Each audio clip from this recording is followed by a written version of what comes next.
Real AM newly appointed coach Kaizer said, "No, we are actually learning from Kaizer Chiefs. Hey, look how long it is taking them to recover from whatever happened, their downfall." So he says, "No, I'm gonna make sure that we learn from Kaizer Chiefs and we don't repeat the same mistakes that were done by Kaizer Chiefs as they found themselves in a situation where they are right now." So I was kind of like, when I heard those words, I was kind of like, very interesting. But nevertheless, I'm going to give you more about what he says, provided that you are interested. If you are interested, then please stick around. To those that will stick around, guys, if you are not yet subscribed, what are you waiting for? Because to subscribe, it is free. To like the video, it is free. To comment in the comment section below, good people, it is free of charge. Now, speaking of Kaizer Chiefs here, Kaizer Chiefs, guys, were known of being the kings of trophies, you know.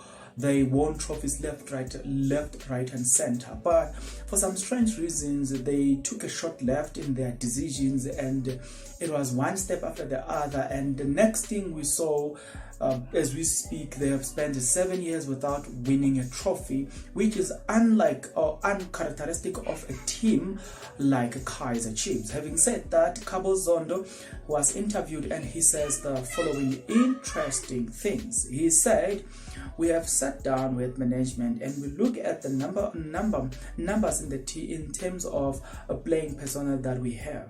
We want to compete actually both in CAF games and in the PSL." He told the journalist at the Premier's Cup launch in Durban. "The games that are played in the CAF competition might be slightly different and a bit more aggressive than what we have here.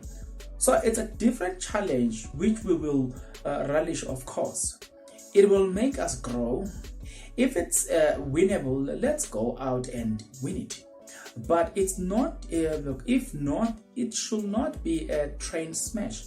We need to be in the PSL and competing the same way we did last season." I mean, there are clubs that went to CAF and when they came back home, they suffered. We want to bring in that balance. They gave us a lesson through. They gave us a lesson through what those clubs did when they came back from the CAF. One of them is Kaizer Chiefs. You can see how long it is taking them to recover. Mamelodi Sundowns maybe they have enough playing personnel of high quality. This is what we have to bring in the club and make sure that we compete evenly with the other clubs. One should bring in that balance where players who are left at home should also be able to play the PSL matches and win them." Okay, no, it's okay. But yeah, there were so many contributing factors as to why Kaizer Chiefs will not actually win anything, come back from CAF, playing the CAF final. You will recall that it actually happened during the time when Kaizer Chiefs were banned. So it was just at the end of that CAF final, that month, which the ban was uplifted and Kaizer Chiefs were now able to sign players. If you remember vividly, it was the period of Gavin Hans where they couldn't sign any players. But then Atazwane being, at some point being the interim coach while Kaizer Chiefs brought back Stuart Baxter. And when Stuart Baxter was at the helm, he got to play the final and lost the final. But as soon as that, then Kaizer Chiefs were open to sign players. So with Kaizer Chiefs, there are so many contributing factors. You can't just look at that and say, yeah, but Kaizer Chiefs, it took long for them to recover because they were not able to sign players of their choices based on the ban. So I don't think Kaizer Chiefs will be a relevant example. But if you want to make an example, look at the likes of Marumo Gallants who went to play in the CAF. You can name them. Teams that went there and played while they were not banned. They had an option of signing players of their choices, but still they couldn't. They couldn't cope. Come back home, they are suffering in the league. So I think that would have been an appropriate example. Because for me, really, I'm not taking the one of Kaizer Chiefs based on the fact that they were banned. They couldn't sign players of their choices.